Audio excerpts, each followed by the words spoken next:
প্রিয় ভাইরা সবাই কেমন আছেন? আশা করি আল্লাহ রাব্বুল আলামিন আপনাদের সবাইকে অনেক ভালো রেখেছেন। আজকে আপনাদের কিছু দেশি মাছ দেখানোর উদ্দেশ্যে ভিডিওটি তুলে ধরেছি। আমরা এখন রয়েছি রামকান্তপুর বাজারে, সালতা ফরিদপুর। তো দেখতে পাচ্ছেন সকালবেলা আমাদের বাজারে কত সুন্দর সুন্দর দেশি মাছ উঠেছেন। দেশি মাছ দেখে আসলে প্রাণটা জুড়িয়ে যায়।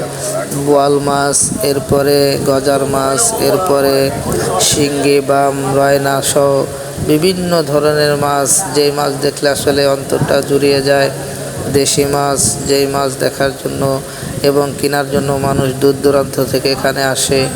আসলে মাছগুলো দেখে অন্তরটা জুড়িয়ে যায়। অনেক সুন্দর সুন্দর মাছ এনেছে, তাই ভাবলাম মাছগুলো আসলে আল্লাহ রাব্বুল আলামিনের অশেষ মেহেরবানি এবং রহমত। মাত্র 3 দিন আগে আপনাদের এই মাঠিয়াদান নদীর একটি ভিডিও দিয়েছিলাম, তখন পানি আসছিলেন, শুকনা ছিল, আর সেই গাঙে আল্লাহ রাব্বুল আলামিন কী পরিমাণ মাছ দিয়েছেন আপনারা দেখতে পাচ্ছেন। মাত্র 3 দিনের ব্যবধানে গাং পরিপূর্ণ ভরে গিয়েছে এবং অনেক মাছ। ধন্যবাদ।